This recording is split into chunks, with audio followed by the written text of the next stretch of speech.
Hello everyone, hope you're doing well. Today we're back in War Thunder looking at another user mission for the naval vehicle which is going to be available for Operation Shipyard. Now once again I would just like to thank Father Gentlespie for making this user mission. It's always kind of him doing it, and also if you want to check out more of his work you can go to the Tech Hub Discord and check the War Thunder Historian Data section. He's a lovely guy to chat to and very knowledgeable about the game and also about data mining in general. So moving on, we have the MBK-161 1943.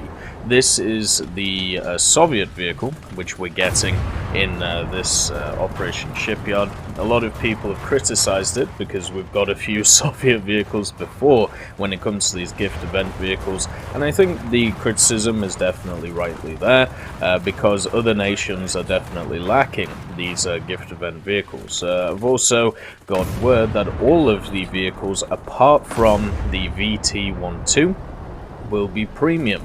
So this will be coming into the game, the MBK-161, as a premium vehicle alongside the H-34 helicopter and also of course the Whirlwind P9 which is already there.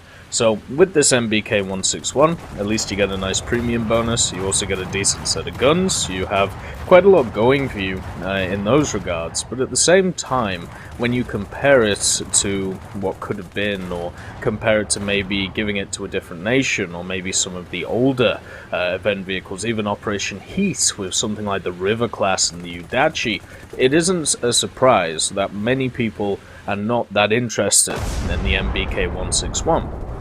We also have the problem that you already have the 1944 version in the tech tree, meaning that this is a very similar version to that, which, well, it is. The only real difference is that it's missing a main caliber gun at the front, and also it has an extra Dishka on it. But that main caliber gun at the front is supposed to be changed with a mortar. Now, at least right now in this user mission, the mortar doesn't exist.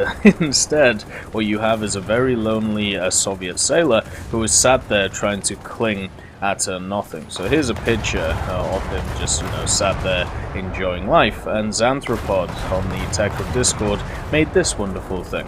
So there you go. There's baby Tech being hopefully not thrown into the sea by the Soviet sailor.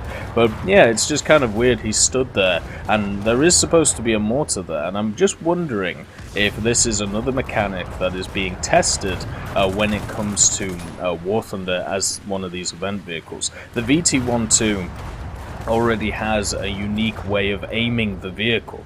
Basically, it is when it gets to 0 kilometers an hour, you're able to shift the whole vehicle using your mouse. Whereas here, there is some form of mortar which looks like, a general land mortar, which is bonked on the front of this Project 161.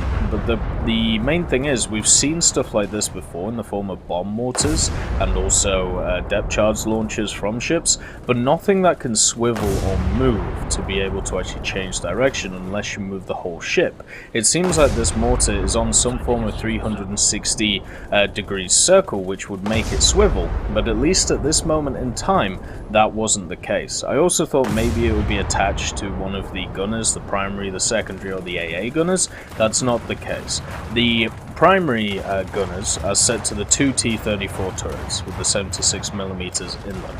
Then the secondary are the two guns at the back, the 37mm and also the 45mm, and then the AA is just the three Dishkas which are in the center of the vehicle. So you can't control whatever mortar is there, and hopefully that will, once this comes to life, we'll have a better picture of how that works, or if it does work. The other thing as well, which I found really odd, is the machine had a German crew. Now, I don't know whether this was because of the user mission or just because of the vehicle itself, but it had German audio coming from it when it came to the reload and when it came to the crew discussing things, so that seemed a little bit odd. And also the Dishka, which you have on the top, which is kind of the extra Dishka, which isn't there on the 1944, it has an incredibly limited traverse. We're talking about 20 degrees either side, maybe 40 at most, 45 degrees to the right or the left. So that Dishka on the top of the bridge is just not very useful. It's not useful at all. It's very, very limited in its scope. And then also the other Dishkas, they can only point outwards. So at one time, if you have a machine which is to the side of you, you will only be able to shoot it with a Dishka with only one single Dishka, even though you have 3 available. So they are definitely going to be used more for AA, even though their elevation isn't the best either. Another thing is, you may be fooled looking at this vehicle that you would be able to turn the 2 T-34 turrets 360 degrees, because the only thing that's blocking the back turret from doing that is the little not the dinghy, but the lifeboat there. And then the only thing that's really blocking the front turret, well, is the bridge. So the front turret, it makes sense. You wouldn't be able to go 360 because you may not be able to elevate the gun enough to be able to get it around. With the back turret, you can't actually go over that. You can't go over that lifeboat. It seems to be some form of dead zone, and the gun cannot elevate enough, or even if it can elevate enough, it chooses not to, so you have to go all the way around. So instead of having 360 degrees of turning, so you don't have to worry about getting to that like 270 degrees mark and then turning back around, instead what you have is you have this dead zone of about 45 to 90 degrees, or maybe even more. So that just screws everything up, because if you have a fight on one side of your vehicle and you're fighting an enemy really hard and you finally kill them, and then somebody pops up on the other side of your vehicle, the problem you've got there is it's going to take you longer to turn your guns around than it would another ship, so you're definitely at a disadvantage because of that. Talking about speed with this vehicle, we were mainly trucking around 20 kilometers an hour forward, and then about 8 kilometers an hour backwards, so this is definitely a battle barge. It's not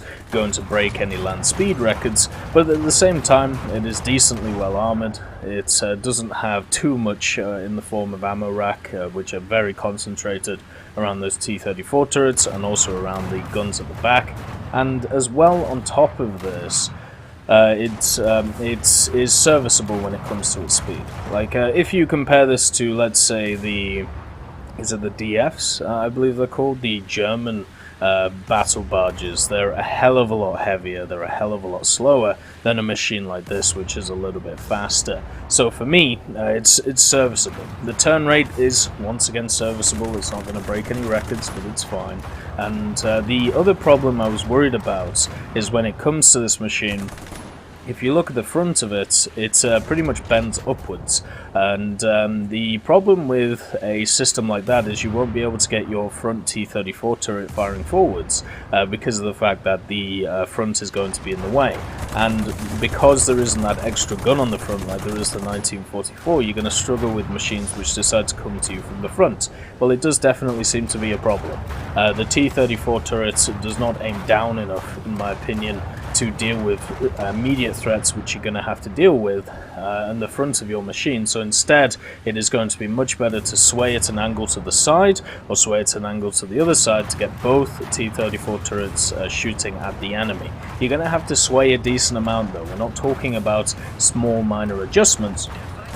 We're talking about something which is going to be quite drastic, because you don't just want that back T-34 turret firing at the enemy, you also want the 45 firing, and you also want the 37 firing. And the 37, for me, the gun on the back, the one which actually has a decent fire rate, that is going to be the main one that I'm personally going to use. Since this is going to be a rank 2 machine, probably around 2.3 or something like that, the way I see it is that a lot of machines don't really have a lot of armor around this tier, so if you're using the T-34s primarily, you're looking to pretty much one-shot machines. You know, set off the ammo or kill all the crew and just watch it pop.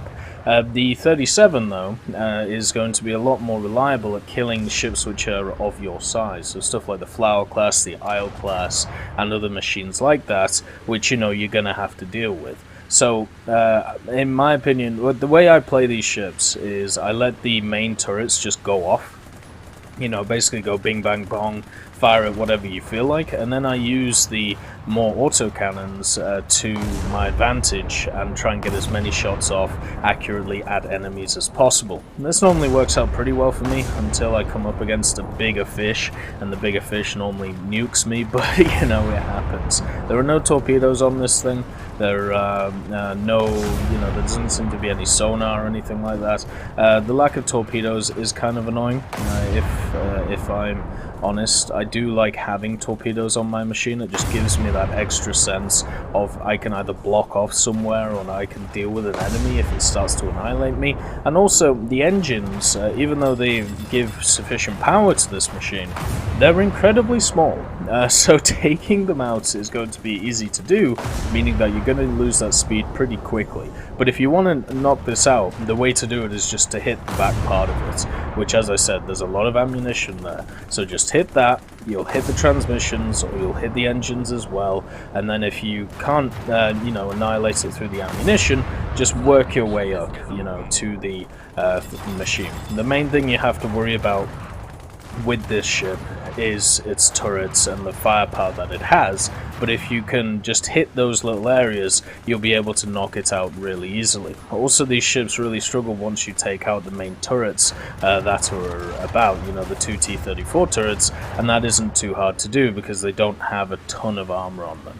I'm happy to see the vehicle in-game. I think there would have been better choices for this event though, the Operation Shipyard event, but I will leave you with this. There does seem to be more stuff which has been added to the files, which indicates an event which is similar to the Battlefield Engineer event with the workshop idea and the Build-A-Bear idea, but instead you're building the ship instead of the I-180S. So this is probably going to be the one that you're going to build over and over again to swap with coupons for other machines. I hope you all have a wonderful day, and I'll see you next time. I'd just like to thank Ambrosius McClellan, B. Young, Blackie, Daniel Stanton, John Ryman, Joseph Anders, Martinez, Mopar 1969, Moxie, Super Cacti, Uyans Terry, and Elove Goats, and of course Seductive Trash Can for supporting the channel.